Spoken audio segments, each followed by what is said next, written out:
a big difference.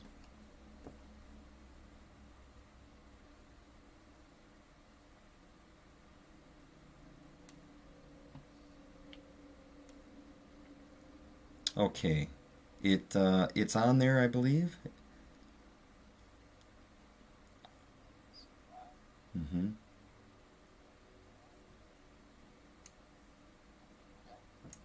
Oh, interesting.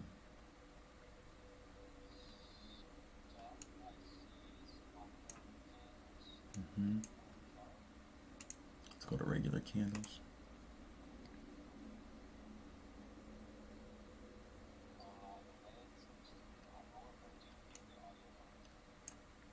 Um, yes. Can you hear it?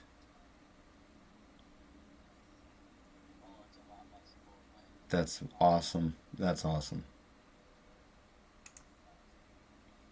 This is the up. This will work.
Okay.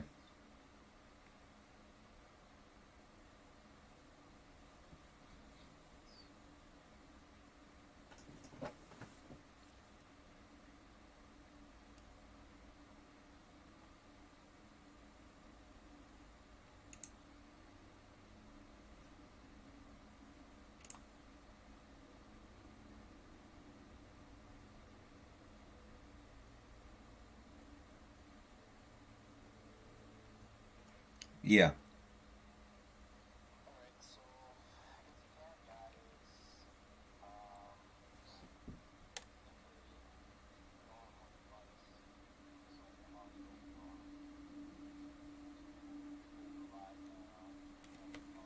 So, so what you can do then is advise people to not use their phone to view YouTube. So, in other words, if you are fortunate enough to have or be at a computer, if you want to kind of follow along my charts, you want to use a computer to do so because it just won't work with spaces at the same time.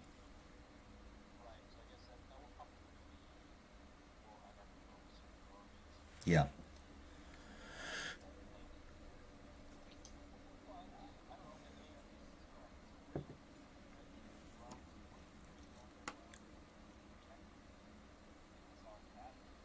Mm-hmm.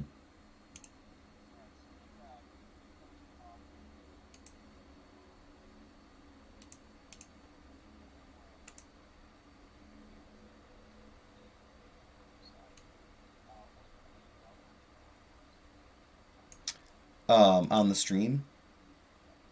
I put it at the 1280 by 7, was it 720?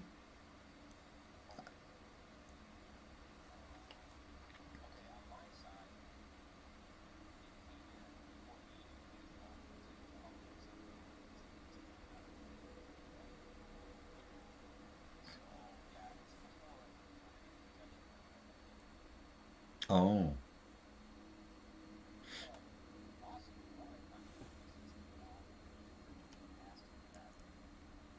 Yeah. Yeah, that's pretty cool. The good thing you found the software that could really help facilitate what we're trying to do. Yeah.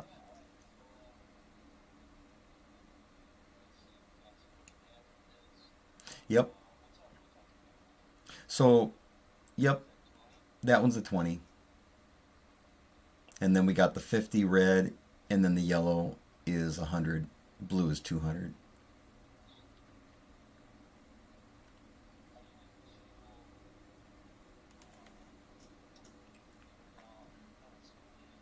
Mm-hmm. Mm-hmm. Oh, I see. Yeah, yeah, yeah. Let me see if I can adjust here. How did I do that before? Oh, I remember now. It was yeah, let me go this direction. That should help. Okay, so we can go right maybe there. Yep, and then let me shrink this into it. Yeah, I have a control. It lets me grab the actual. So I can pull the whole thing over if I want to fit it in. Here we go.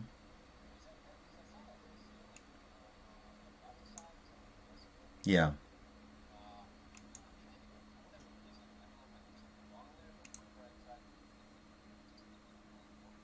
Mm-hmm. Yeah, yeah, that might have been.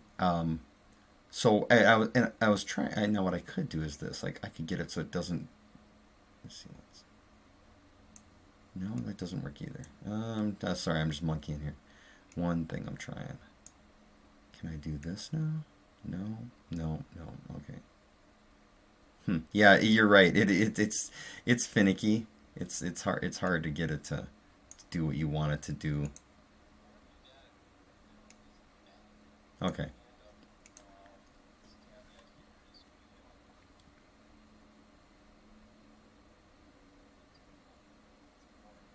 Oh, is it?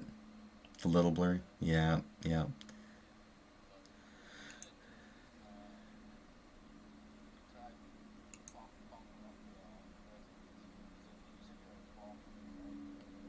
1280. Yeah. And then 24 frames a second, which I don't know how big of a deal that's going to be, but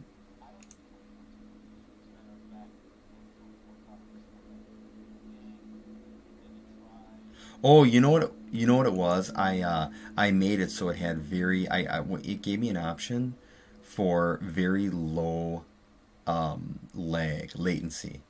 And I clicked on very low. Yeah, so that might be the compression that it's using. The bilinear compression might be where that might be the issue. I don't know if it'll let me. Let me just look at something quick. See if it'll let me change that quick. Nope, it won't let me. Won't let me change. Wait, wait, wait, wait. No. Stream. Oh, interesting. So it gives you maximum uh, settings that it recommends. Just looking here. Yeah, I might. I guess I might go back and try the a different bit rate for the stream, and instead of selecting very very low latency. But now one thing I wonder is if I did. So when you try reading these numbers for Bitcoin, you can't read the prices. Is it too blurry?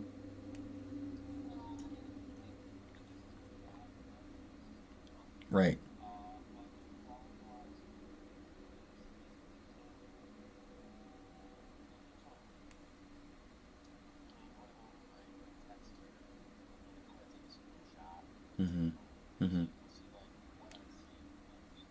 Sure.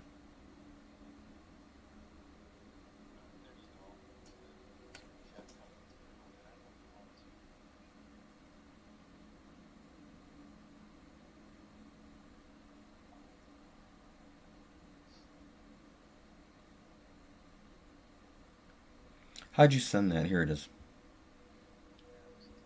Yep, got it. That's a screenshot. That's not bad, actually. I think it's an. I think it's good enough because really the idea is, I mean, to simply let people either one they can follow along, just to get get the general idea of what we're trying to explain, and then two, they can sort of mimic that if they want to on their own screen. Yeah. So yeah, no, I think that's perfect. I think it's good enough. It is pretty darn good for a stream. Yeah, the latency is what I'm really happy with.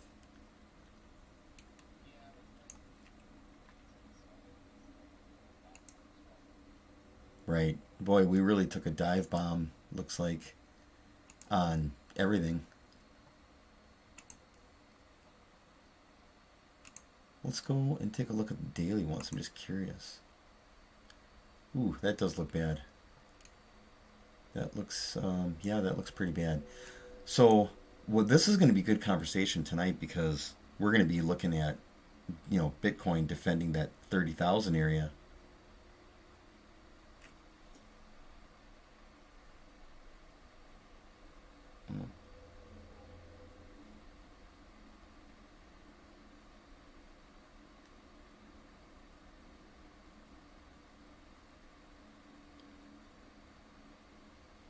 I think I made the mistake, Mike, going into my phone and checking the text. Anytime I leave spaces on my phone for any reason, it ends up closing out my connection.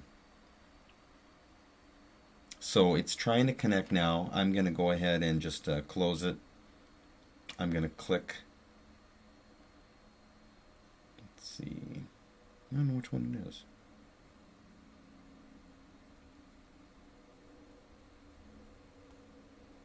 Let's see if it lets me.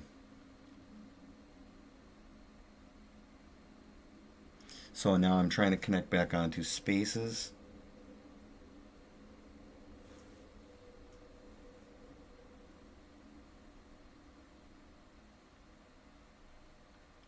Now the only other thing I can think of is I may be on the wrong one.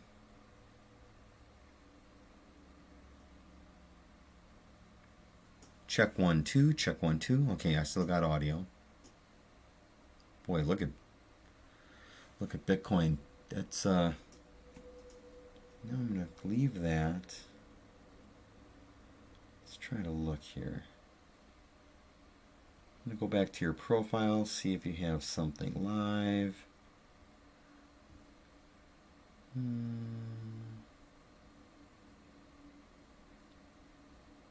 Maybe I have to go back to spaces.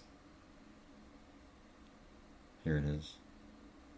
That's 3 days ago. That's not it.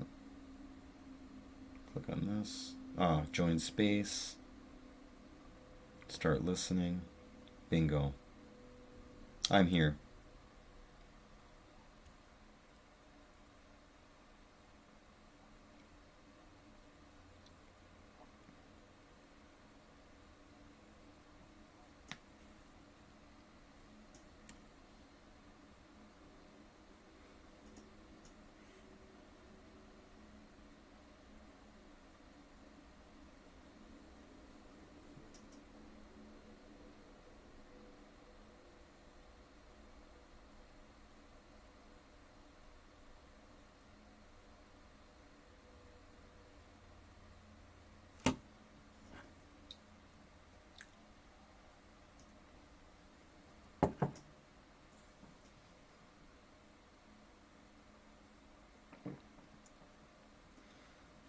Okay. Yeah, yeah, yeah. It was so I figured out now anytime. So I went to check my text that you sent, but when I do that, it gives me only so often or so much time to disconnect from spaces for some reason. I don't know if you have that challenge when you leave spaces for any reason, like go to something else on your phone. Does that do that?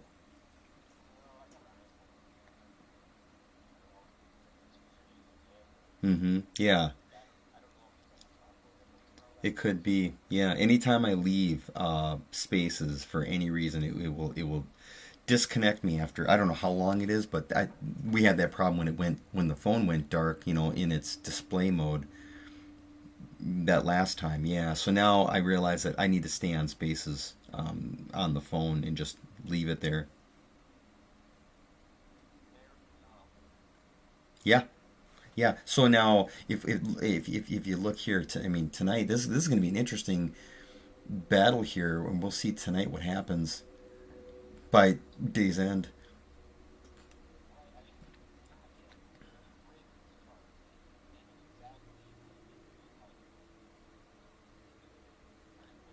Mm-hmm.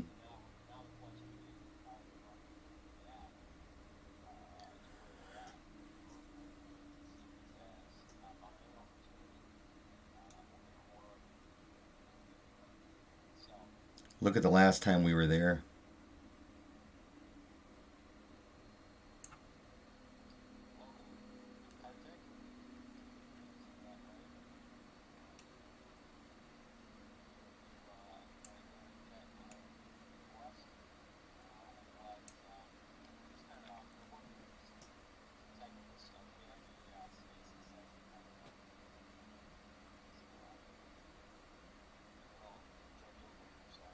Mm-mm.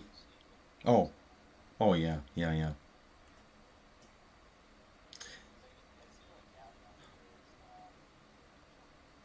Sure.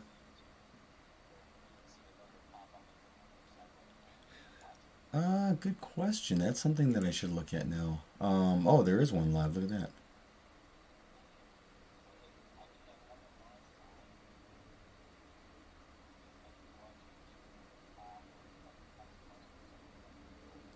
Yeah, I'll pull this over here so I have a control monitor available. There we go. So now I can see what's going on. Yep, that's good. Oh, that's great. Wow, this is really nice. Yep, this is pretty cool. Pretty impressed. Yeah, so I think tonight when we look at uh, this Bitcoin chart, man, this is really an interesting time.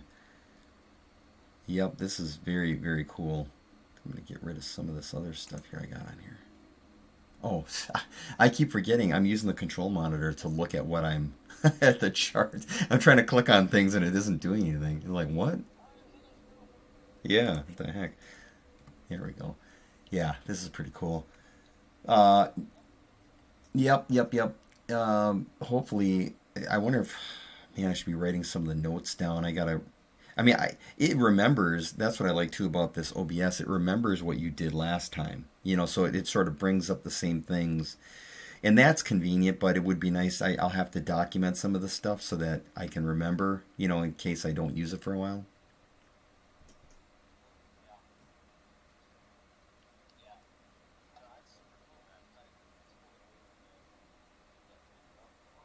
Yeah. Yep. Yep. This will help. Just putting over the. Let's see once. Where is? How come I don't see? I don't see the S&P unless it's. Wait a minute. Let me just do this once. Go ahead. Sure. So what I did was I'm going to use a different color here. I'm going to go in. This is the S&P. Let's take a look here. Nope, that's good. All right. I'm going to go into the S&P settings. Align is let's try candles. Um that looks pretty good.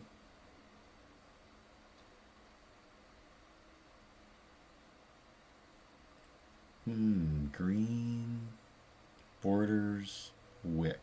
Yeah, that looks good. Let's try that. So let's try hollow candles once.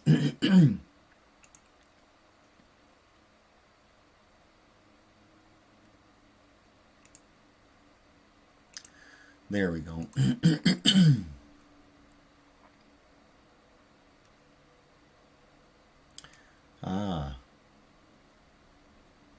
So I see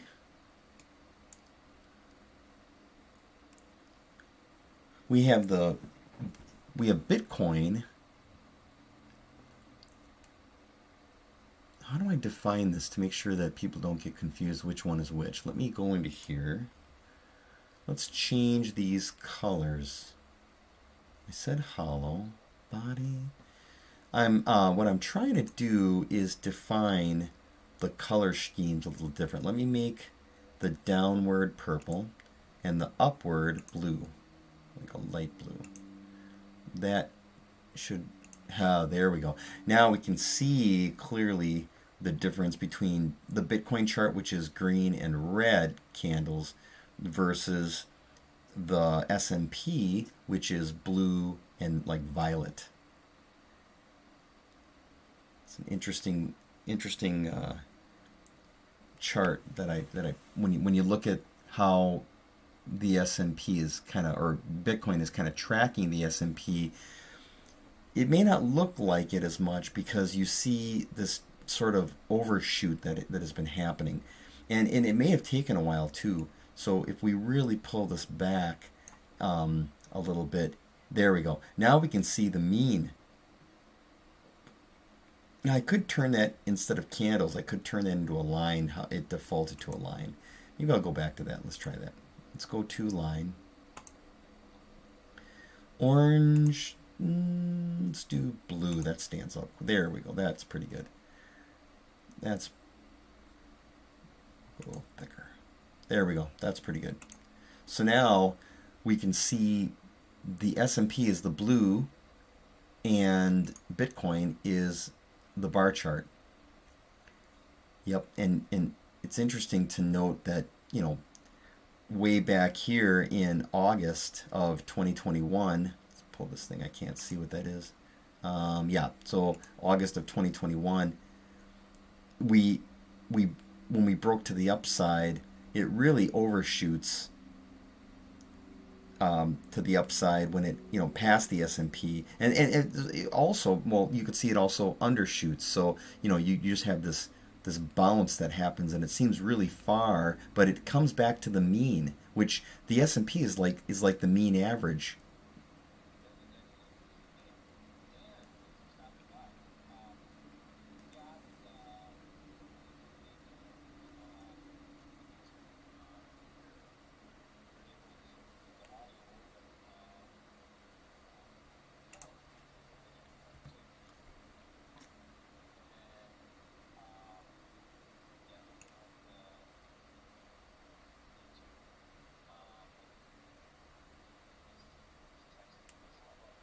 Oh, hi Dan.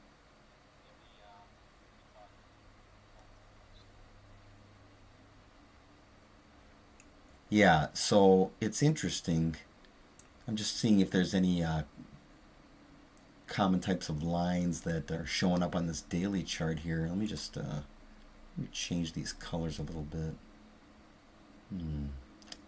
Um, I just can't decide what kind of color I want to use. I want something neutral. Oh, I guess I'll just do black. That's what I'll do. Yeah, black is good. Yeah, that stands out a little better. Oh, I could have used these up here. I could have used gray. So I'm going to do a dark gray. Ah, I like that. Here I'm getting picky.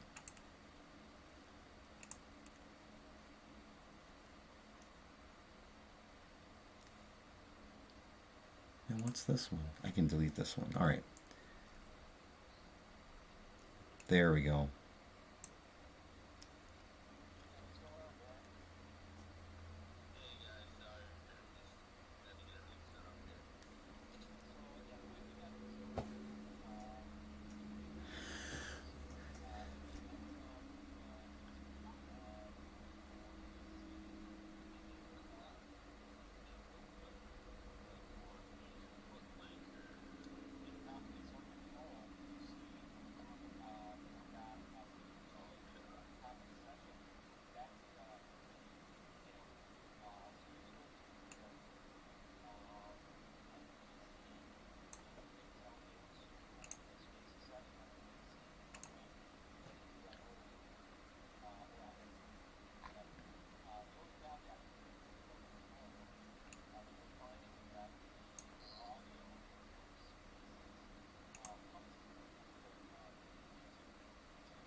So me,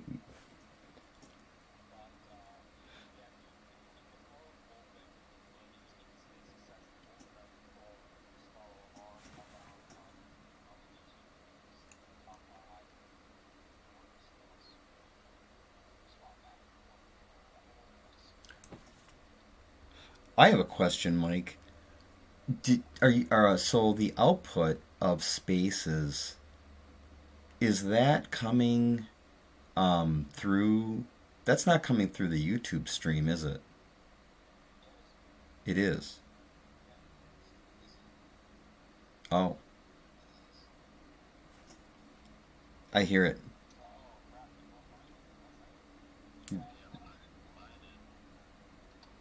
Sure. You know, in the future, we could experiment with taking the output.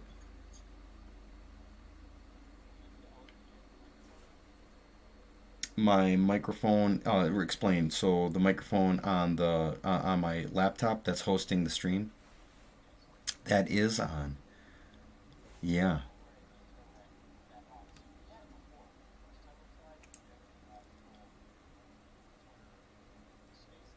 Yeah. Yeah. How did I do that? Oh, well, look at this here.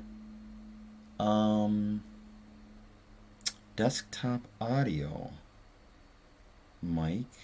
Oh, wait a minute here. Is that what it was? Oh, is that what it was? Oh, okay. So what if I now that would be very strange. I wonder. Okay, I'm gonna do something quick.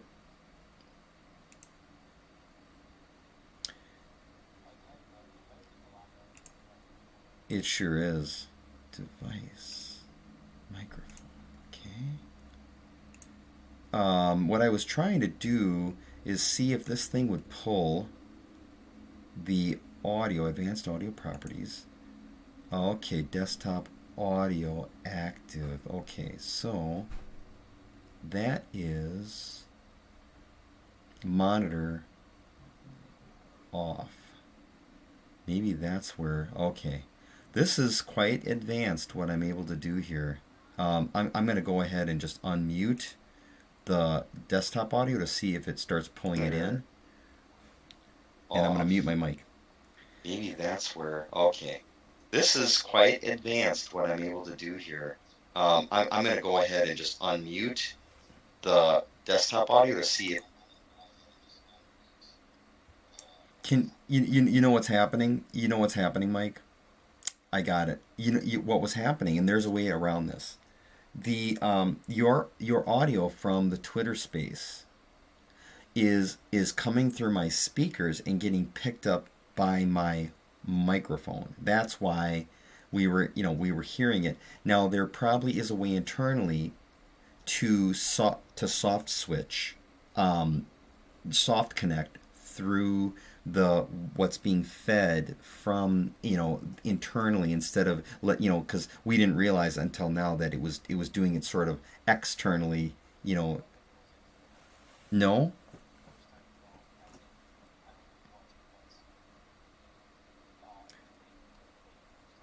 Well, because maybe. What was weird was, and now it's making sense to me because when I would kill the desktop audio, or mute it, I wouldn't get it. I wouldn't get any sound coming out the stream, and vice versa. When I shut off the mic, I wouldn't get. So I was like, well, why is it when I have to have them both on? That makes sense now. Now, one way to test it further would be to plug in a microphone and headset on my side, which I can do, and then I'll be able to like literally figure out how to route without that effect. Anyways, yeah, being that this yeah.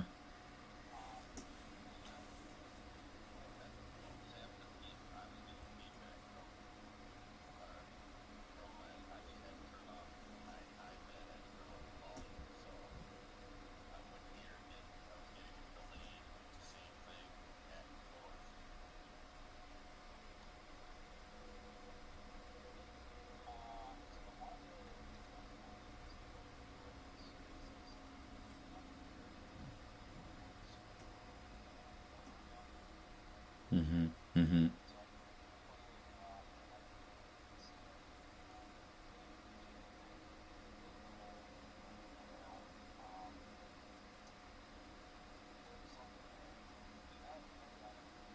Yeah. Yeah.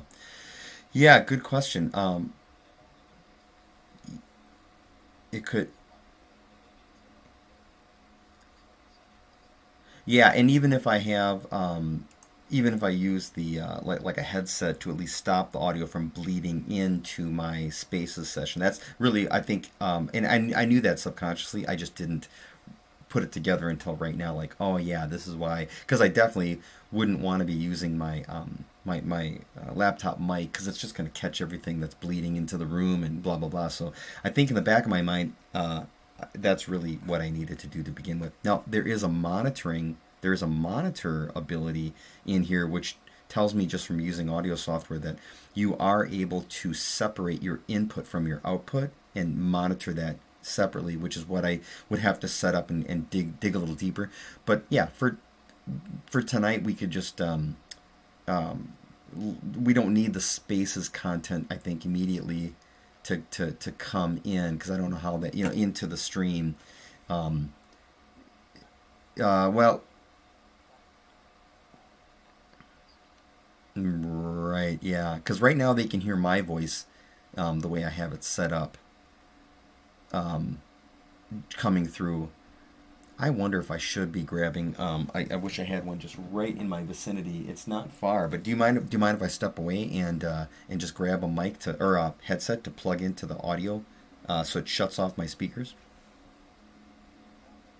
Okay, yeah, I'll be right back. I'm gonna mute and I'll be right back.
Do you think you would still have this issue?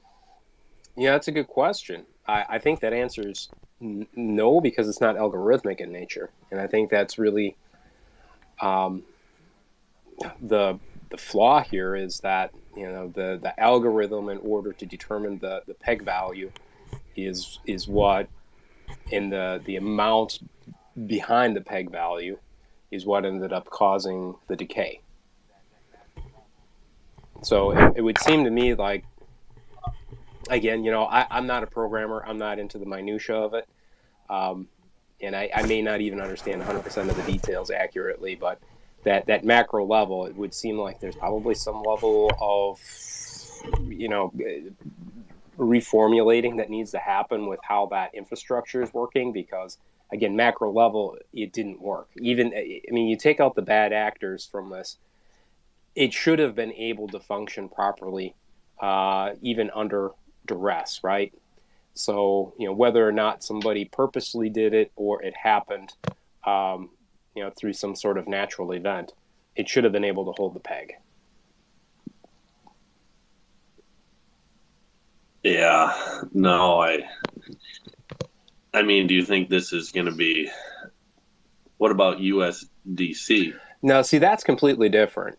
That, Because that, yeah, that's 1-to-1. I mean, there's, very solid backing to that. As a matter of fact, my stable coin of choice is USDC. Period. I feel very comfortable. Not financial advice. I feel very comfortable with that because, um, of the infrastructure to it. We start getting away from that. You look at Tether.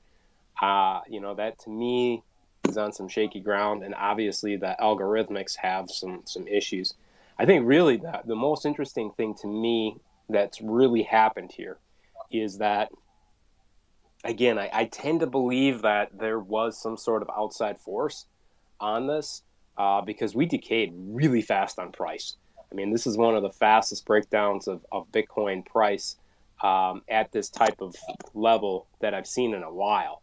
And to me, it seems like they created the chart, right? I mean, when we look, we were at a break point. There was opportunity to break low. We've broke low. We've now, hit that lower level that everybody was talking about for pricing, in that, 29 to 32 range. And now we're going to be waiting to see, do we bounce up or do we break again to the downside? So, how much, if this was something where bad actors are involved and working on, I guess, for lack of better terms, manipulating the price, right?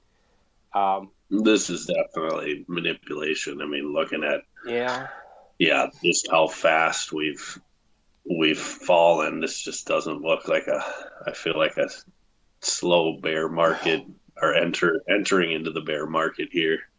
no.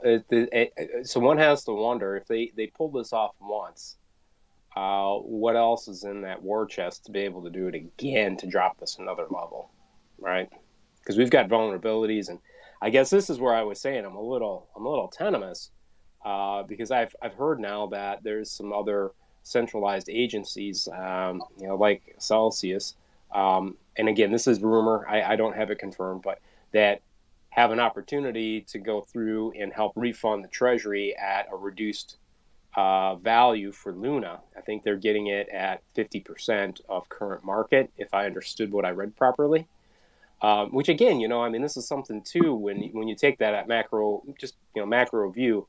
If that is true, how fair is that to the holders out there, that they're going to be able to munch up all of this value and take that in, at such a discounted rate.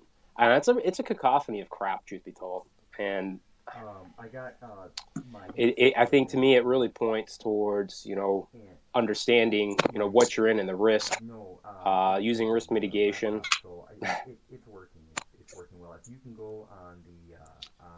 I got my headset plugged in, Okay, you have your headset plugged and into the phone. my no into the laptop, so it's working. It's working well. If you can go on the YouTube I'm on stream the YouTube and stream. take a listen. Okay. Oh, can you hear all I the got audio coming out? My headset plugged in, Okay, you have your headset. Yep, I got it. Okay. Yep. Perfect, dude. All right. Yeah, you got it. Yeah, I heard myself talking there. Yeah, that's pretty good. So yeah, now looks like the Twitter spaces will of course record, and then the YouTube should record Right. and be able to be played back. So that's pretty Oh good. my gosh, dude. This is freaking awesome. Ha! Yeah, This is so it is pretty cool. cool. I'm excited now. Yep. This is I was hoping we were going to be able to pull this off. Yeah. This is it's amazing. I think looking I was deep thinking it in the couple of minutes that I was running down the stairs to grab my little audio toolbox, and I think it would be appropriate to set up like a little USB mixer that I can separate the audio out, uh, and the mic and the monitoring. But this works fine. This really does for what we're doing. This is perfect. Yeah. Yeah, dude, this is pretty sweet. Yeah, this will be good tonight. I'm looking forward to this. So, yeah, quickly looking here. So the blue line again uh is the S&P, right? And Yep. then you've got that overlaid against the Bitcoin chart. And the point you're kind of showing here is that the S&P is acting kind of as the mean. Right. So I guess with that said, all right, what do we got here? When I'm looking at where's our mean, um, Hmm. if we're bouncing back, if we're talking price level, I see we've got some percentages here on the right. If we were talking price level, what do you think that we would bounce back to for Bitcoin price, provided that this particular downward pressure is Well, over? right. So first, it's important to outline what the S&P is doing, where it's doing it. Notice how you have the upward angles and downward angles in the blue line. But I'm sorry, that was poor. The open and close session of the S&P, like that's an example of the open on the S&P. Or I'm sorry, the close. That was the close. Well, could that be right? Yeah, that is because it says May 5th, 15. Yep. So that would be the close. Let's just go and turn that then into red. So that's the close. And then the open would be roughly, let's see, where do we open? Oh, we're on a four. I'm so sorry. We're on a 4 hour chart. Yep, it's easier to see. Let's pull this to let's go to a 1 hour. That's going to populate. There we go. So you can see where the flat straight line is typically what be would be market close. I'm trying to, yep, that's right. Look at that. So wherever we see movement, little sort of pulses, that's the open S&P market. And then the flat areas that kind of really are straight lines are the close. Like that's when the S&P is not open. So Bitcoin is still moving during those times. So I'm trying to really understand the correlation between the open market, which we see, there's sort of like a tandem movement. If you look at the shape, the fractal shapes during the open market.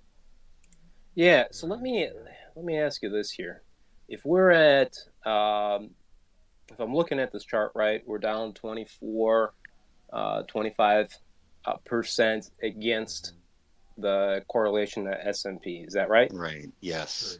So if I take 31, 4, 7, 5, I multiply that by 1.25, Hmm. I get a number at 39,300. Sure. Now let me take off the S&P view, so let us see the numbers. Oh, wrong. That was wrong. Hold on. Oh, still won't let me see it. I'll have to kill the chart. Hold on. There we go. Um, so you said what was your number? 39,300. Right in this region, kind of this area. So somewhere up in that region, If we were to expect, now that would be was that sort of an estimation of retracement to the mean? Is that kind of what we were Right. coming up? Yeah. That's what using that idea of, tracking the S&P as the mean, that would seem Hmm. like that would be, if we were to bounce up, that might be where it would retrace to. Yep. And look at that. That kind of is the mean that we had before for a while. We were, drifting downward. There was a downward drift, but yep. And that would also line up pretty well with the new resistance area. That puts us about Hmm. 37,500. So I think that could be the next test. If we can hold at the 30,000 on support, and we expect Bitcoin, hopefully buyers come in. This is a big fight here. This is really interesting to watch, just right here where we are. Let me draw that. Where is that? That is considered one of the drawing tools in here. Geometric shape. Yeah, here it is.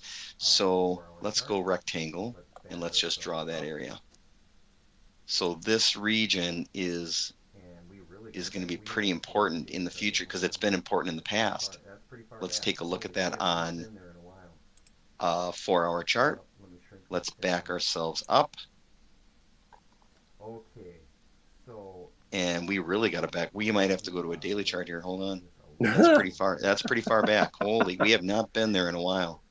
Well, Yep. Let me shrink this down. Okay. So let me expand this a little bit. See how I can get this thing. There we go.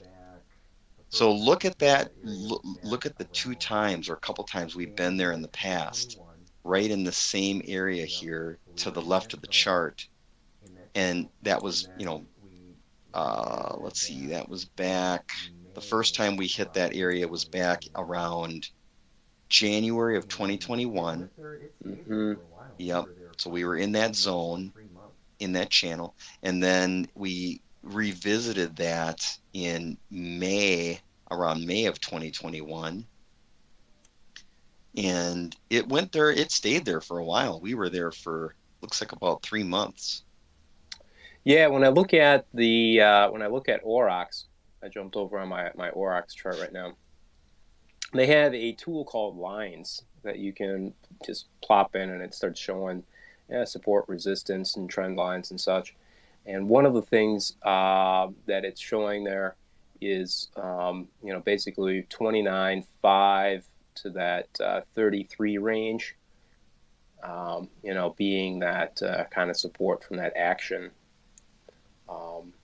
Interestingly enough, too, I had taken that previous move to the downside, and I drew a line from basically point to point, and then I took it from where we were when we were looking at the break and dropped it in, and we're hovering right around that descent angle again as well. So it was kind of an interesting. Yeah. Yeah. Man, do we have some downside volume though? This is some of the bigger volume that we've seen in quite some time. And interestingly enough, are you able to bring that up, Jay? Are you able to look at? I do. I have it up. Now, do you want, should I pull up a daily chart? I am on it. I am looking at a daily. I like that. Oh, yeah. Oh, I see. You went up there too. Okay. Yeah, because I just wanted to kind of highlight Aurochs too. This is really cool. Ever since you showed me this. I think the nice part about the Aurochs is that we don't get those little things that flash up. We can just drop a bunch of stuff on and move around in that. I think you might be able to expand your window to Maximize the right. Okay. Try that. Oh, there you go. Yeah, that's beautiful. Yeah, that looks pretty good. Nice. Yeah, it seems to be pretty real time here too, as far as drop a bunch of stuff on and move around in that. I think you might be able to expand your window to the right. Try that. Oh. I think we got a bit of audio lag now.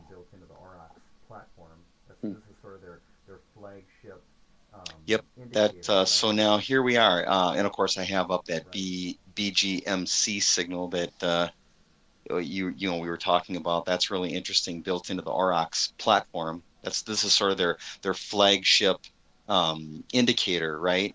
right, for the buy and the What, Right. long yeah, and the short. could you guys explain that indicator a little bit? I don't know if you guys understand or what exactly causes the signals or why. Well, okay, so I can speak a little bit to that. This is a custom created indicator where they have gone through, and I want to say it was maybe 15, 17 different tools that they're using that they compile into their custom indicator. So the green, um, it shows, that's a long, and the red is a short. They are not necessarily correlated to the, if you go long, the red doesn't mean that that was your best point to sell.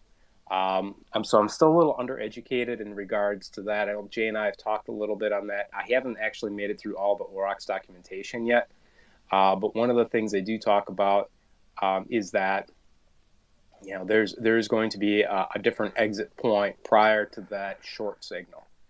And again, it's 70% accurate on the daily, 80% on the weekly, and especially in these kind of turbulent markets, where we have sideways action or serious breaks. We're going to see some variation on the functionality because it's outside of organic. But if we look here, I think Jay's got with Jay's chart here, you can see that there is a short signal that came up on Bitcoin on the daily, right around the, what is that, 37 or Yeah, so. 37.6. I mean, that looks like that was a pretty solid signal right there if you were to have taken that short. And on the way that those candles, the way the signals work against the candles is another interesting principle. I didn't understand this the first time we were going through and playing around with this, Dan. So those arrows will flash throughout the day. They will come on and off. And until the candle actually prints, the signal itself doesn't show. Now you can drop down in the time frames and you can start seeing, more buy and sell signals on like the hourly. I think they recommend not using them anything lower than like 5 or 15 minute. I'd have to go back through the docs again, but there's some strategies now when you get down into the lower time frames in order to be basically day trading with this. I think for me, what I'm looking at is if I can get clean signals on a daily and do what we were doing before with just all right, target the 10% gain, pull that out, and then wait for the next signal structure to show up. That makes sense. And I think you've got the TSI, Jay, on the bottom there. That's it's been a tool I've been watching where Jay and I have talked about this, and I'm not exactly sure how to determine this, but it seems like when we look at these buy signals, when we look at the long signals, in general, it looks like the widest point, the blue line is from the red line, is a good time to be considering selling. And I'm not sure how to go through and figure out when we hit that point because it's easy to see when we look on hindsight. But finding that exact timing to sell when you can maximize. I mean, we're definitely close with this tool, doing this manually. And this, I think that Jay, that they're supposed to be coming out with some sort of bot integration too, where we can start using some of these signals, maybe later this year or next year, and integrate them into a bot tool. Because the buy signals, for the most part, seem pretty solid. Yeah. Yeah, they're pretty good.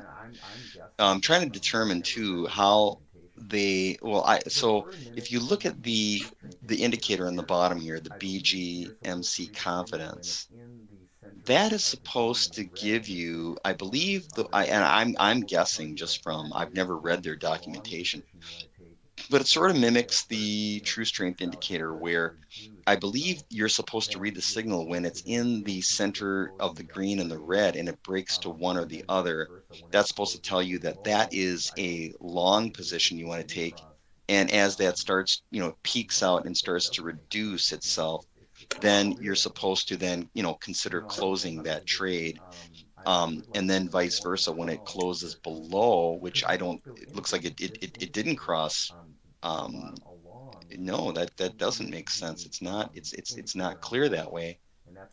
I don't know how to read this thing. I would like to learn more on how they're coming up because you're supposed to be able to integrate this indicator on the bottom along with the indicator on the top. And that's what I'm trying to understand. Like, what are they saying we should enter along when it's inside of this zone, or when are you supposed to know where to buy and where to sell? Well, green on the top. I mean, green is buy, red is sell. That's Hmm. that's how that they got that set Hmm. up. Now, as far as when to exit the trade, that's the question, right? So, Hmm. and obviously through the last this last couple sessions here, I mean these signals are not very clear or clean, but that falls into the 30% too, right? I mean they don't say this is 100% accurate. Right. This is, and it's like we've talked, it very much feels like a very manipulated market. Hmm. So I don't There's know no how way to you know. can get clean signals in a manipulated market like that. When you've got more of an organic market, it would seem like, yeah, I see where you got your pointer there. There's been a couple of times, and that's where I come back to that true strength. It seems like if we take a look wherever that widest point is on that true strength, if there's a way to be able to understand that it's reached its widest separation from the red, Hmm. um, in that correlation, and I don't know how to do that like real time when you're looking at it.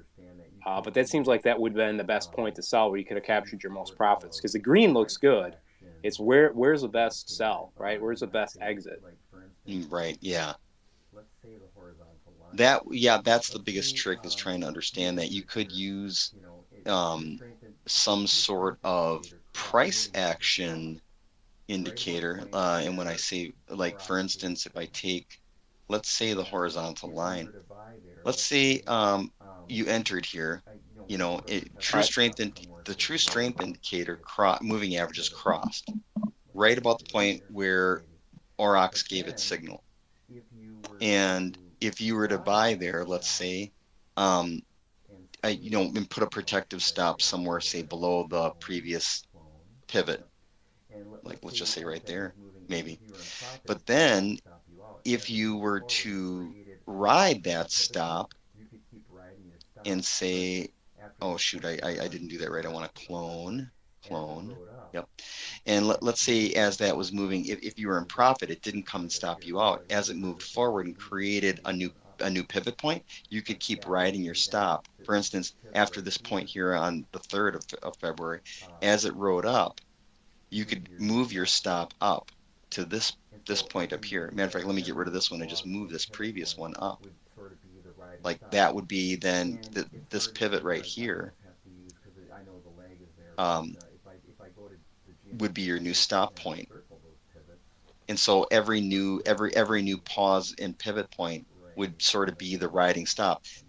And it's hard to see here. I almost have to use because I know the lag is there. But if I go to the geometric shapes and I circle those pivots, let's take the first pivot would be right. Oh, that's not right. I need to select here. Forgive me, I'm trying to figure out how to use the elliptical. Here it is. All right, there it is.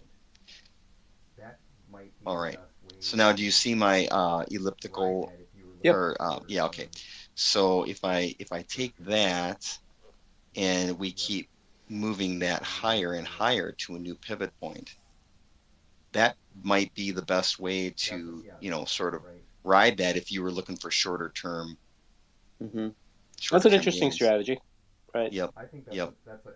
That's I, one way to do it. I think one of the things that they recommend is 10%. It's kind of That's what yeah, they right. it's like you reach your 10%, and you sell.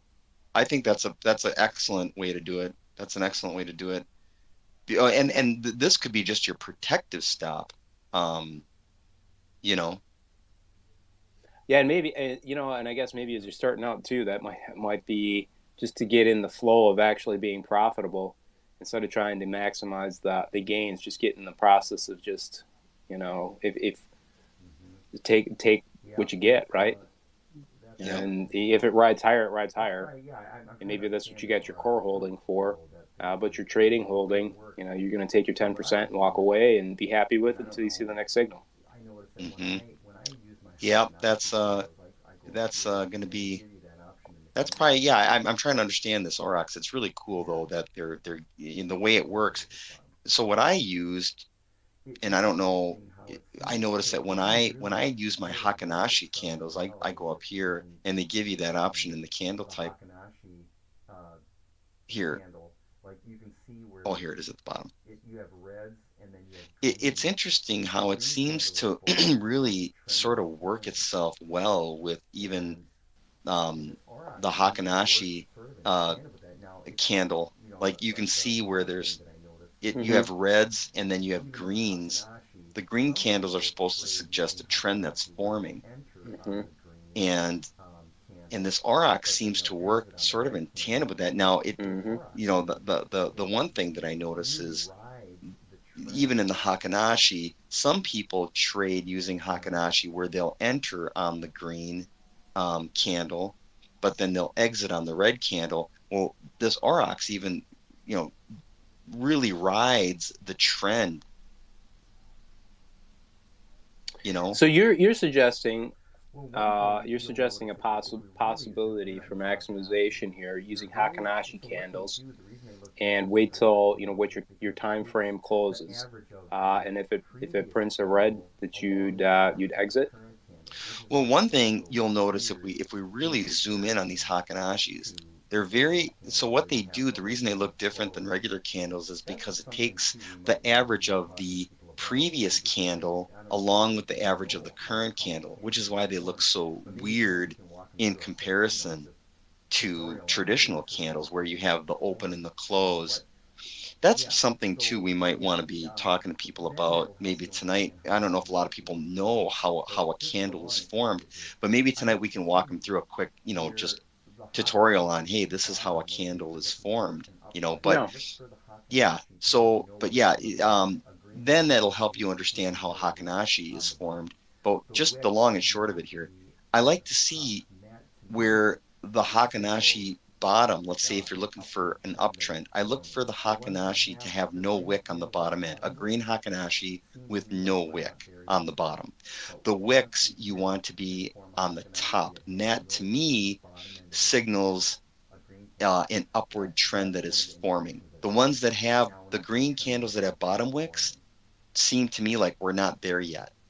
But once we hit and form a Hakanashi that has no wick on the bottom end of its candle, a green candle, that's one of the indications that okay, it now an upward trend is forming. That's an interesting thing to point out. I Hmm. see that now. Hmm. Yep. So something when you're playing around with your charts at home, that's something to take a look at. And it looks like it's lining up. Now here's the interesting thing. Aurochs is catching it slightly early compared, Hmm. and that's what makes this interesting to me. Exactly. I know, right? Yeah, yeah, it's catching it a little bit early. Notice the candle that I wouldn't have gotten in on. Yep. I would have been in a little late. The Aurochs said to get in on that candle. So and it's pretty consistent. Look at every one of the greens and every one of the reds, Hmm. and it was one candle early than what I would have done. Yeah, and for me, since I was using True Strength, sometimes it can even be two or Here's a three couple. time sessions early where I was like, holy cow, man, the entry on this.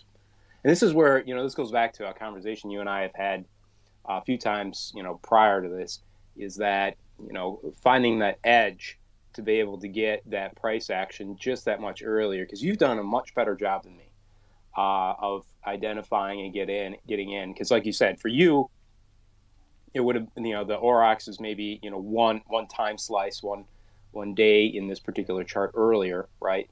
Whereas Yeah. for me, I'm telling you that, typically my entries would have been, a day two or even maybe three past yours. So, Hmm. waiting for that confirmation from the tools I was using. Yeah. Um, I'm like, what? Yeah. This is it's very interesting. This Yeah. I got to tell you, man. Since I ran across this, I've been absolutely enamored, and it sucks that we're in such a crap market right now I know. You can't take because advantage of it. no, I got stuck in a trade too because I wasn't comfortable. Dan did a much better job identifying the sell point than what I did, and I Why held don't, that thing fell. why don't you guys talk about that? Talk about what trade that was and what index it was. Well, I got in on Matic. Um, oh man, I'd have to go look and see when I got in, but that was about $1.09, I think, is when I got in. And that was pretty recent too, within the last couple of weeks here. And it was at a buck. What? I see you're popping over to that chart right now. Mm-hmm. Yeah, I think if you take a look there, that wasn't that long ago. Regular candles and see if that changes anything. So I think, yeah, keep going to the right there. That would have been that signal, that point right in there where you're at, with the green buy. Let's see. I'm gonna jump over on mine here. Did Aurochs help you in that? Because I don't see an Aurochs signal. Yeah, I think that would have been this May I don't see an Aurochs signal. 3rd Were you using this candle is where I bought, and then everything slid, so I got kind of stuck in that one because I don't see an Aurochs signal on the 3rd. Were you using this time frame? Okay, interestingly enough, I am using Matic USD, and it is I think maybe the Bitfinex. I think you picked up USDT, which is a tether chart, and I took a USD. I pulled this back onto. Wait a minute, were you on a 4-hour chart? And that's actually kind of an interesting thing to. Oh, you went. Okay. Matic USD. Yeah, I don't see it. I don't see, and I pulled this. I pulled this back onto. Wait a minute, were you on a 4-hour chart or a week? Wait. It's weekly? Coinbase. You went. Okay. Yeah. Okay. So it's Matic USD Coinbase Pro. Mm-hmm. That's really interesting though. I hadn't seen this. I hadn't looked at this before. So like having other stablecoin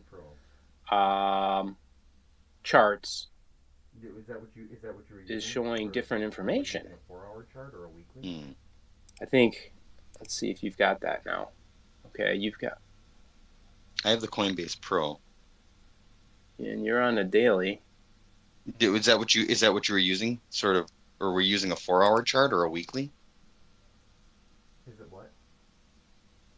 I'm actually got it up here. I'm going back. I'm looking at yours. And so, yeah, isn't it there, Jay? Go to your right. Is it what? Like May 3rd. Did Aurochs help you get in? Oh, May 3rd. Let's see here. It should be that area that. Yeah, the this last. area. Oh, I keep passing it. That's at May 3rd. But did Aurochs help you get in though? Because I don't see a buy signal on Aurochs. That's what I'm saying.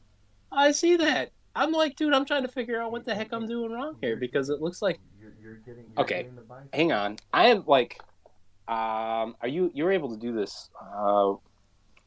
I'm gonna take a screenshot. I'm gonna send this to you, and you take a look at this and see what the hell I'm doing wrong because and you're getting it. You're getting the buy signal. I've got a buy signal, and I'm gonna jump into my email real quick here. Wait a minute. I know what it was. Oh, okay. I totally know what it is. Yep. Look at this. Now this is where we were talking about this a while ago. because I have the BGMC signal, and I found the when you pull up the indicator called BGMC, you will get a series of buy and sell signals that are different than the aurochs native signal. I had hidden, omitted the aurochs buy and sell signals because I found them to be a little noisy. That was back when we first started playing with this. But I wonder what the difference is. I just sent you a screenshot, Jay, through email. No. I see it now. I see it. Yeah, okay. I do not have that open on this particular chart. When we first opened this up, and I'm telling you, dude, for whatever reason, on May 3rd. Yeah, that's right. You have to type it in. No. I see it now. I see it. Yeah, it was and that's what I was trying to explain. So when we first opened this up, you were showing me the aurochs indicator, and I think it's yeah, that's right. You have to type it in when you go to indicators. So that is here on the chart now. Right. Okay. And on the 3rd, that's your buy signal. But for some reason, when I was playing around, there was another indicator in there that was related to aurochs, and it had something to do with a beta. It was another algorithm, and that was called BGMC. And so that's where if I light that one up now, you'll see additional buys and sells, but they're a little different than where the traditional native aurochs put them in. Some line up close. The BGMC, I'm going to change that color. And violet, so we can see the differences. Yeah, it's really interesting. I can change the colors on them too. Matter of fact, I think I'm going to do that. I think I'm going to take the BGMC. I'm going to change that color to blue and violet, so we can see the differences between the two. AI beta BGMC version 1. Okay. And then if I take now, I changed the colors so I could tell the differences in the buy and sells. So the native aurochs is green and red, and then I made the BGMC light blue and violet, or whatever colors you want to differentiate them. But interesting to see how they correlate and where they put their buys and sells, because the BGMC didn't give a buy signal in the 3rd, but the aurochs native did. Yeah. Wow. Well, it's another layer of complexity to this. I see that okay, so I got that. Thanks for pointing that out. All right, so I see that because I did the same thing over on my side, a little late, just to kind of play with this a little bit. So it seems to me like that artificial intelligent one, that beta one, that BG, it's coming in after in many cases, right? Like a little late. And those would have been more attuned to like the entries that I would have considered in some cases, not every case, but in some case. Yeah. Now, what's interesting is I'd like to take. Oh, and that's why. Yeah. Okay, that makes sense now. That does make sense. Yep. Because you know what it was? I know when we were first talking, and I opened this up, I was using. Well, I think the audio dropped on you, Jay. You turned into a listener again. Are you still there, Mike? That might be on your side, though. I think I froze up the system. Okay, I just sent you over an invite to speak.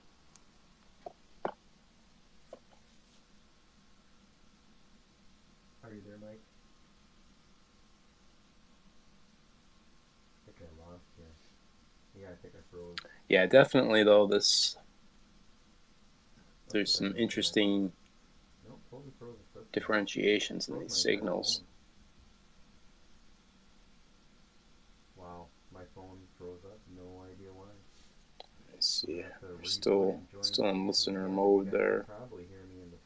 Send a invite over and see if that does it for you. So I'll just shut her down on my phone and rejoin you guys. So yeah, I'm rebooting the phone, but yeah, and so that was really why I stopped or turned off those ROX native No, indicators. still in listener mode there, I'm Jay. trying to determine. Let's just take a look. Is that I wonder, is that come up to your timer, for your sleep timer on your phone? the ROX native versus the BGMC to see which one would have panned out better. Here I'm looking at the ROX right now, ROX native. That does do a pretty decent job. Remember, and you were saying, Mike, back when we first started playing with this indicator, it painted real time in the candle. The actual indicator would flash and open up right in mid candle. I don't know. And that was. You totally dropped off, Jay. Oh, okay. Can you? I wonder if you can even hear me. I hear you guys through It's the like actual stream. I'm watching the YouTube stream. Are you guys there? I don't know. You totally dropped off, Jay. Oh, okay. Yeah, so you guys can hear me through the. You guys can hear me through the YouTube. Yeah, I'm watching the YouTube stream. Hey, I'm rebooting. Are you guys there? I don't know. Let's see. You're not coming. Totally dropped off, Jay. I'm rebooting. Yeah, I sent you over an invite to speak through Twitter Spaces. You're no longer registered as a speaker. I still see your icon there. Let's see here. Sir. I don't know if you got to jump in and out, maybe on the Twitter. Yeah. In order to reset something here. Obviously, it kind of.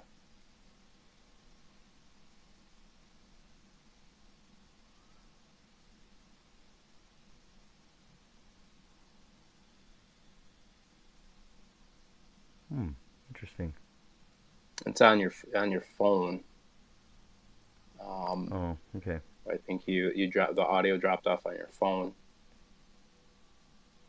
Can you guys hear me at all in the stream? What? That's really weird that I can't. That I cannot join. So I think you got to go back on your phone, Jay. Okay. And all right. Either accept the invite or send over an invite. And if for some reason you're not seeing that, maybe on your phone jump out of the session and try to jump back in.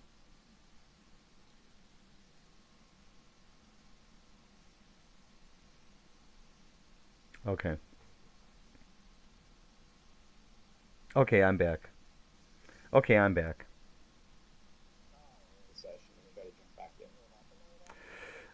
My phone froze. No idea why. Just totally I've never had my phone just completely freeze. Yep. But All could right. you guys hear me? Yeah, So you couldn't even do you know what happened there at all? My phone froze. No idea why. Just totally I've never had my phone just completely freeze. Okay. No problem. Yep. But anyways, could you guys hear me? So you couldn't even hear me in the YouTube stream, hey? Talking about that, as I was saying. I heard something, and I don't know if that was picking it up from your microphone or something. Oh, that's that out there. could be. Yeah, that could be. Yep. It did. So, anyways, yeah. Talking about that, as I was saying, on Aurochs, so it did a pretty good job of the entries on the Aurochs native. It did. Right. Yep. And for the most part, but like you said, though, you kind of got stuck in this trade here. That it picked up on the third. You don't have to do a deep dive to see which one maybe, at what level it would have been, considered. They both have pretty good entries and fair exits. When you were in that trade in the Aurochs, when it told you to get in, did you get out when it said to get out, or did you hold? Well, again, though, that it happened pretty quick. Yeah, it's like, That price action, and no, I did not get out when it showed a short, and we've talked about that before. Is like, what's the best way to go through and set a stop loss? Yep. Because this market, you can get a ripsaw, Mm-hmm. and it's not necessarily pertaining to the actual price movement. It was just somebody quick dumped out, Yeah. and the market jumped back up. So, and it's Matic, right? So for me, it's whatever. I'm holding it, Sure. but I was looking to, to stack on it. I maybe I'll DCA in once I start seeing something come in on the floor here, because I'm not seeing anything with Bitcoin yet, with Matic, with Aurochs showing a buy signal that we've reached a point where they would consider an entry. Right. So I'm trying to be a little bit more methodical about using the Aurochs tools to really try to give it a fair shake on understanding this, rather than saying, I know better. Some of the stuff that I'm seeing, like the RSI is incredibly low for Bitcoin on the daily right now. And, typically when we get this low, we rebound. Very, very rarely do we go any further than this from that perspective. And like I say, there's so much sell volume, and the true strength indicator is indicate. I mean, we really have a divergent that's happened. It's I would almost think, since we're seeing some relief in this price action, that maybe today or tomorrow's candle, provided that this thing continues in this more of a consolidation pattern in this price point, it seems like the right time to consider, a buy to go back up is what it seems like. Does that come up on you? Yeah. Wow. Yeah, this is. I was just looking here. ApeCoin is really low. That might be an interesting one to consider. We're not at a What buy is that? signal. Does that come up on here? So what I did is there's this tab feature on the top. I don't know if you can. Here, let me go jump over to yours. Where you can go through and you can add. I got all these tabs where I can just pop right in, and I set up my charts. So when I sign into the account, I can just click into each one and I can see how it's all set up. But yeah, Ape over on Coinbase is what I'm using. It should be over on Coinbase. Yeah, Coinbase Pro Ape to USD. And so the Ape coin is the Bored Ape Yacht Club token. And this is that vertically integrated structure for their stuff. So, if somebody's going to be throwing a concert or, has some merchandise available, you'd be able to get a discount on that by, using ApeCoin to buy it. To me, right now, when we look at this chart and the price action that we've seen, that we got to be coming up to an interesting entry point on that, because this is one of the lowest prices I've seen yet on that coin. Right. Yeah, this is interesting. Of course, it probably just tracks along with all the other altcoins. So it really, look to Bitcoin, wait for that, whatever it is that gives that indication that we're turning around, and maybe consider. That's really what I'm kind of looking at myself, just waiting for. Yeah, well, and that's the other challenge now. We used to look to Bitcoin, so that's confusing, because really the S&P looks like what we should be looking at. I think from the bounce back, right? I think we need to see the turnaround, though. When we see the turnaround on Bitcoin, and then we can use the S&P, because I tell you, man, that was mind blowing. Just like, I hadn't done that. That was just such a mind. When you brought that up and you showed that, I was like, whoa, dude, nuts! How we can take that and track that as a mean. When I went through and I did this line that I had had taken, and this goes back to what I was saying before. So I took that movement, the previous movement, where we dropped from that that On Bitcoin? 67, 68 range, down to our 34. I drew a line there, and then I took that and I dropped that line in, and this is super interesting, to our pivot point where we were coming up just a little while ago on the 27th of April. I dropped that line in there, and what I'm seeing from my perspective is that we broke through that trajectory, that downward trajectory, and we are currently bouncing off of that as a upside resistant level. Mm-hmm. So it'll be interesting if we can break through that on the daily, because right now I am showing that for today, 32 is the number. If we can break through that, we might be able to get on the other side of that. And if I look at maybe tomorrow, my expectation is if we were to continue this trend, because it is an aggressive downtrend, my anticipation for tomorrow would be a 31.7 close, and then possibly a 31.2, and then maybe on the 14th we would be tickling 30, and then we would break below 30 by the 15th if we follow that trend. Mm-hmm. I just, there's so many different ways to look at these charts and to kind of be looking for these different signals.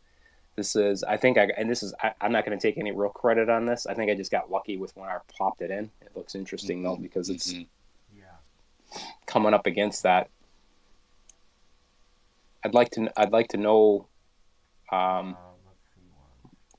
to do that more often rather than luckily. Right. Because that looks like I did something right there. I got to figure that out. Let's see once. So I'm just marking up kind of the areas that you were talking about. And this is kind of where this is our bottom end of our sort of previous channels that we've had. So you're saying resistance looks like it's evident right here. You said from the 27th area, it kind of like the bottom end of this channel up here, all the way from did I draw that sort of resistance line in the right area or on Bitcoin? Just for comparison, Jay, if you go into indicators, what is this here? If we go into Aurochs indicators, drop down to the third one, it's called Aurochs lines. Drop that on once. Here it is. Yeah. Okay, let's take a look at that. Oh, nice. So it's sort of auto draws your trend lines. Sure. So I can actually let's delete my lines for a second here and get them out of here. Let's see how that line. Look at how that lines up kind of with those. It found those areas. Yeah. I got to tell you, I have been pretty impressed just with being able to turn that on, and it just really helps those areas stick out and be like, oh, yeah, okay. Rather than having to go through and kind of dig in yourself and figure it out. Mm-hmm. Yeah, that's handy. That's nice. Mm-hmm. You can see here a previous area. It's hard to see because price is layered. The price line is layered over it, but there's a red, looks like support line down here. Exactly.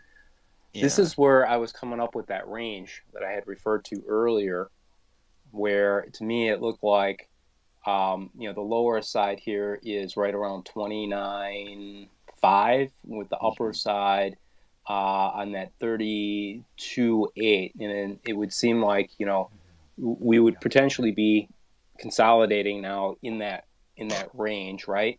And if we break through 29.54 on that downside, that's when we could see a break lower. I mean, quite a bit lower, right? Because we kind of the next real support level is going to be down around 12. Yeah. Well, like real support level. Right. Yep. And it's weird because, well, we've been here before. If you look on the these wicks on the bottom ends of these traditional candles are very telling. Well, on these daily charts, you can see a lot of buying volume that came in Right. I see that. at every point. There was someone that wanted to. Like I said, I don't. It's hard to tell what the reasons are. But in this area, if you look at sort of the volume weighted, it looks like every time it gets to this area, there's a lot of buying and selling that happens. You're Right. right, though. Yeah, go ahead. I was going to say, I think we've talked about that psychologically before, where the people who are very interested in making sure that this market stays together. This is a very poignant price range, and this thing needs to hold, right? I mean, psychologically, because we break down to 12, there's going to be a confidence loss. Mm-hmm. Yeah, yeah, that's probably right, and that could happen. It would be 20 first, and then 12. I'm just drawing up a little highlight area that just for. Yeah, look at that. Yep. And if it did, I'm just comparing to some of those areas that of buying and selling. Okay. It really was heavy back in May of 2021. The first little area that I marked up here. Here's another area that's pretty interesting. Let's do that one more time here in this area here. Kind of just draw out those areas. You could see that right there. There's a little spike. And then now we're coming to that. This is a pivotal point. We're at a pivotal point for Bitcoin. I'm sure all eyes are on it. Well, really, right. So when we look at volume, number one, this volume needs to change to a green candle, right? I mean, if we continue to see red, or bars, we continue to see red down there. Mm-hmm. That's an indicator that we're still under some pretty high sell pressure, right? Well, yeah, and on it seems like we got a couple of these green candles, which are just that only means like we literally. That's the only problem with these kinds of candles, these volume candles. They only show you if there's literally 500,000 sellers and then 500,001 buyers, it's going to show a green candle rather than a red. Unfortunately, it doesn't show us what the difference is. I mean, if we could see, and I'm sure there's a candle that exists for this, if we could see out of that 500,000 or let's say million or however many there were, if we could see how many of them were sellers and how many of them were buyers, that would be very telling. There's probably a way to do that. I think there is. I don't know if I'm sure. Well, yeah, in the Aurochs, there probably is because they opened up all of the indicators in TradingView. See, that's the beauty of this, even using this and showing this to people. Like they're giving you the unlocked TradingView app, which normally you got to pay what is it, $15 a month? I think it's more than that. Yeah. So just being able to have access to that, I mean, you have no limitations on the indicators. It unlocks all of the indicators. It even adds then their proprietary indicators.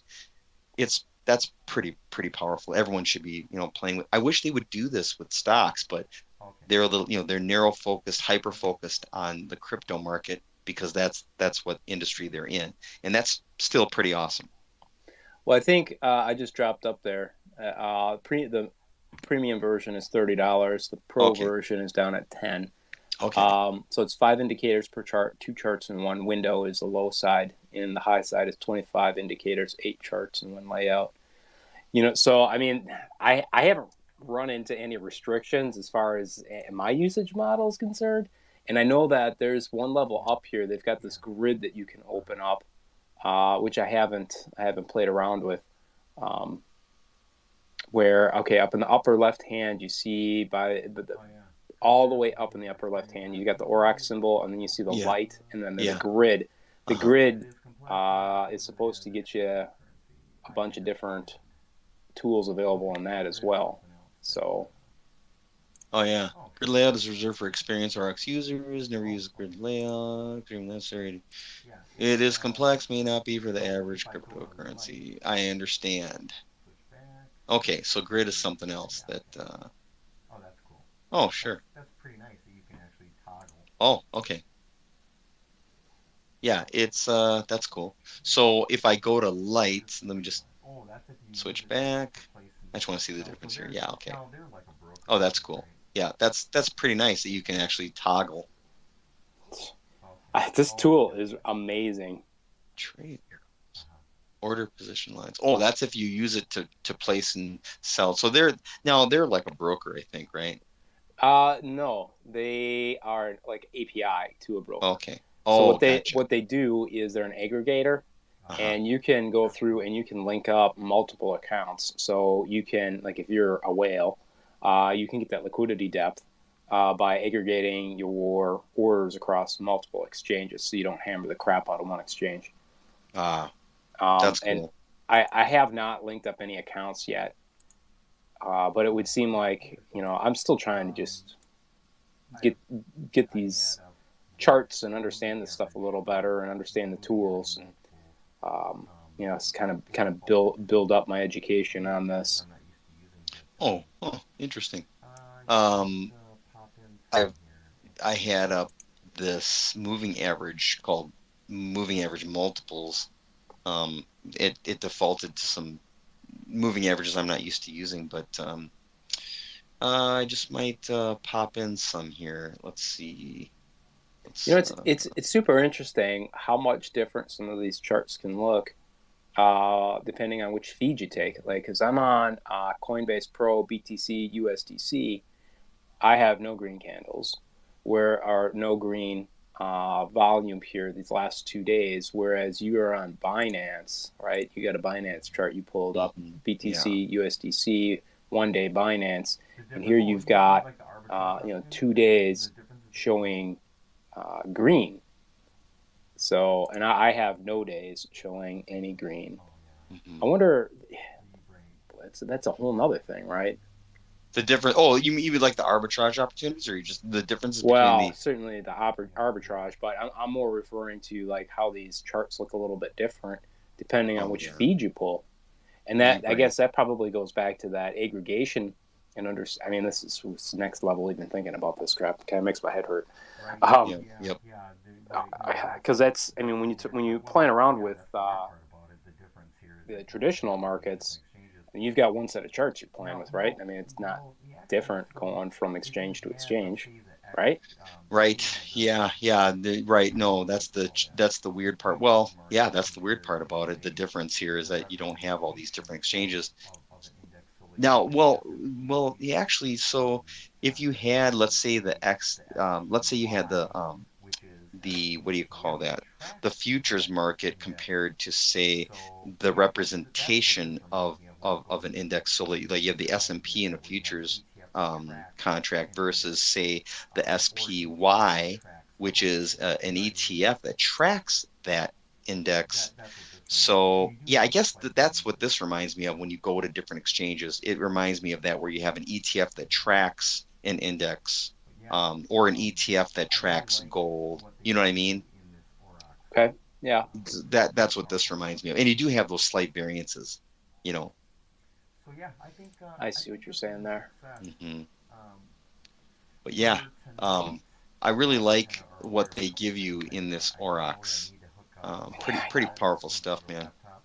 it is. It's pretty Well, that's a awesome, dude. separate one, and then of So course, yeah, I think this was a um, success. queue Um, both everyone for on the list, tonight, including now that we kind of are myself. aware I of a also couple had things, I Rob know that I need to hook so up my you know, headset into the I laptop. can aside from Well, just a separate having one, and then of course, phone freezing, um, this queue works pretty good. both everything through headsets, including my Spaces call and the stream.